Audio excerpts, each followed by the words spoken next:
이렇게밖에 답을 못 주냐고요? 그렇게밖에 못 줍니다. 전세 보증금 금액이 밥 한두 끼 수준이 아닙니다. 내가 이때까지 벌어왔던 모든 금액이 다 들어가는 게 집입니다. 도장 한번 찍으면 되는 간단한 계약이지만 그 도장이 가진 책임을 무겁게 생각하십시오. 안녕하세요, 달술입니다. 지금 보고 계신 것이 무엇인지 아십니까? 현재 진행 중인 경매 사건들입니다. 그리고 아파트, 오피스텔, 다세대 주택만 추린 겁니다. 엄청나게 많은 경매 물건들이 보이고 있죠? 왜 이렇게 경매 물건들이 쏟아질까요? 다 전세 사기와 관련된 부동산들입니다. 경매 물건을 전국적으로 검색해보면 오피스텔, 다세대 주택 물건만 보더라도 거의 만 건입니다. 본래 경매 물건이라는 것은 통상적으로 2회에서 3회 유찰을 거치면 새로운 사람들에게 낙찰되어 소화가 되어야 하는데 소화되지 못하고 계속 쌓이고 있는 겁니다. 쌓인다는 게 무슨 말이냐? 낙찰이 되지 않고 7회, 10회, 많게는 15회 이상 쭉 유찰만 된다는 겁니다. 흔히 전세 사기라고 하는데 전세 사기가 뭐냐 하면 전세 사기라는 것은 전세 계약 이후에 임대인이 보증금을 돌려주지 않는 경우를 말합니다. 여기 보시면 반환받지 못한 금액만 2조 원이 넘는다고 되어 있죠. 아마 금액은 더 커질 것이 확실시되고 있습니다. 원래 경매라는 것은 임대인이 임차인에게 보증금 반환을 하지 않을 경우 돈을 찾기 위한 유일한 방법입니다. 하지만 경매를 진행하기 위해서 전세권이 설정되지 않는 이상 보증금 반환 소송을 통해서 정말 보증금을 받을 자격이 있다는 판결문을 받아야 되고 이 판결문을 받고 난 이후에야 경매를 신청하여 경매가 진행됩니다. 중요한 것은 보증금 반환 소송과 경매 신청이란 절차들이 한두 달로 끝나는 문제가 아니라 최소 1년 이상 긴 기간이 소요된다는 점입니다. 그때까지 돈을 돌려받지 못하는 임차인은 계속 정신적으로나 육체적인 소모를 할 수밖에 없습니다. 뭐 어쨌든 좋습니다. 경매에 내보냈다고 칩시다. 해결이 될까요? 더 큰 산이 남아 있습니다. 계속 유찰되어 쌓인 걸 보셨으니까 해결이 안 된다는 것은 알았을 것이고 왜 해결이 안 되냐면 애초에 이런 물건들은 실제 매매 가격과 전세 보증금이 비슷하거나 같다는 점입니다. 경매를 입찰하려는 사람들은 왜 입찰합니까? 저렴하게 부동산을 갖기 위해서 경매라는 수단을 이용하는 겁니다. 그런데 대부분의 임차인들은요, 전세 계약을 할 당시에 자신의 전세 보증금을 지키기 위해서 등기부 등본에 먼저 설정된 권리가 있는지 확인도 하고, 전입신고도 하고, 확정일자까지 철저하게 받습니다. 이것을 우리는 선순위 임차인이라는 표현을 쓰는데, 선순위 임차인은 혹시나 경매를 통해서 배당을 다 받지 못하더라도 못 받은 금액은 새로운 낙찰자가 줘야 됩니다. 임차인은 어찌되었든 보증금을 돌려받을 권리가 있다는 거죠. 자, 중요한 것은 첫 번째, 임차인의 전세 보증금을 전액 보장해줘야 하는 경매 물건이라는 점. 두 번째, 임차인의 전세 보증금이 집 가격과 같거나 비슷하다는 점.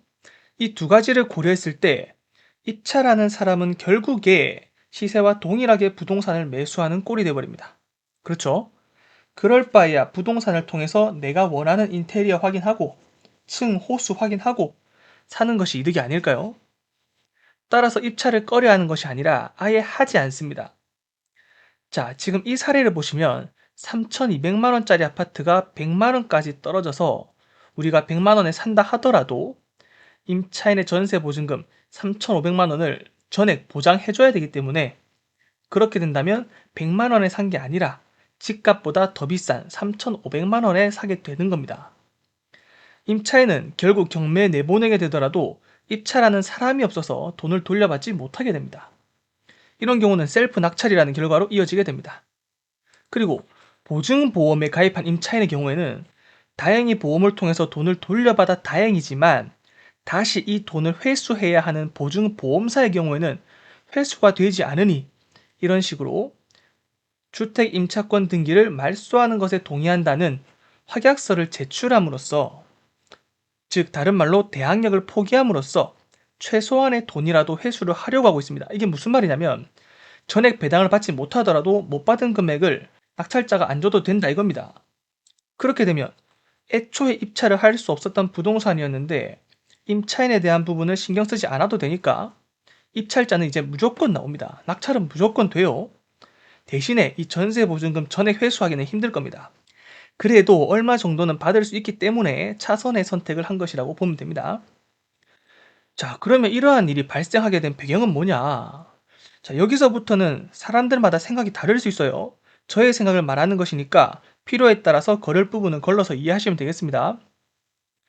전세 사기는 갑자기 생겨난 게 아니에요.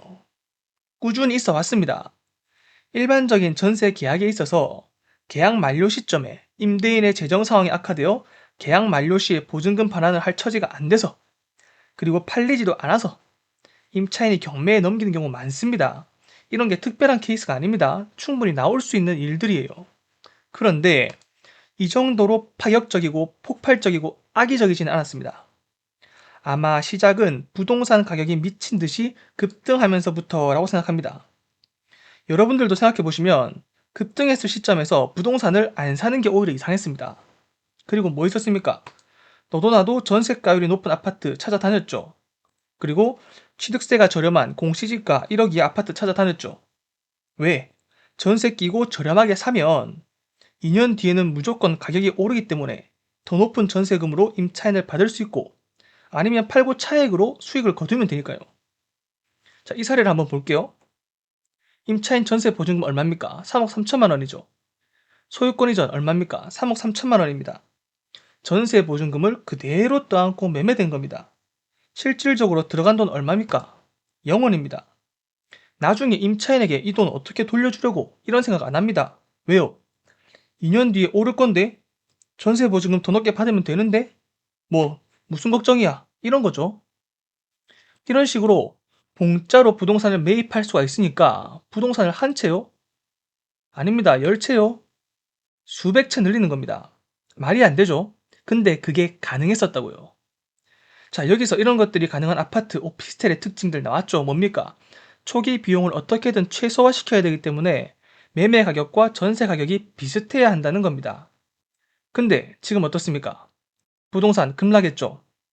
어떤 분들은 급락이 아니라 급등했던 것이 제자리 간 거다라고 말을 하지만, 제가 말하는 핵심은 이때까지 올랐던 금액과 비교해서 급락을 했다는 겁니다. 그러다 보니까 전세 금액도 어떻게 됩니까? 기존의 금액보다 더 떨어지게 됩니다. 새로운 임차인을 구해도 기존 임차인에게 전세 보증금을 돌려주려면 웃돈을 얹어야 됩니다. 팔려고 해도 매매가보다 전세가가 더 커요. 이러지도 저러지도 못하는 겁니다. 1,000만 원씩 본인의 돈을 얹어서 줘야 한다 해도 예를 들어 100채면 10억이에요. 10억 돌려주는 게 가능할까요? 절대 불가능합니다. 그래서 경매에 나오게 된 것이고, 경매에 나오게 되더라도 전세 보증금이 크다 보니 입찰을 하지 않아서 그 피해는 임대인이 아닌 임차인에게 고스란히 전가가 되고 있는 것이다 라고 정리를 할 수 있습니다. 그러면 어떻게 하냐? 이미 돌려받지 못한 상황이 발생했다면 저도 모릅니다. 답이 없습니다. 셀프 낙찰을 받거나 대항력을 포기하여 최소한의 금액이라도 받아가거나, 그런 방법 말고는 없습니다. 그러면 애초에 하지 않아야 됩니다. 당연히 대부분의 사람들이 하듯이 등기부상 권리도 확인하고 전입신고, 확정일자는 기본이고요. 실거래 가격을 반드시 확인하셔야 됩니다. 만약에 거래 사례가 별로 없다면 그냥 전세를 하지 마십시오. 근데 할 수밖에 없는 상황이라면 보증보험이 가입되는지 확인하고 된다 했을 경우에만 계약을 하시고, 안 되면 다른 곳으로 눈을 돌리시길 바랍니다. 이렇게밖에 답을 못 주냐고요? 그렇게밖에 못 줍니다. 전세 보증금 금액이 밥 한두 끼 수준이 아닙니다. 내가 이때까지 벌어왔던 모든 금액이 다 들어가는 게 집입니다. 도장 한번 찍으면 되는 간단한 계약이지만 그 도장이 가진 책임을 무겁게 생각하십시오. 그렇기 때문에 조금이라도 리스크가 확실히 보인다면 과감하게 등을 돌리고 다른 곳을 향해야 합니다. 그게 유일한 방법이고요. 어떤 경우든 간에 꼼꼼히 확인하는 습관을 들이시길 바라면서 오늘의 영상을 마치도록 하겠습니다. 네, 감사합니다.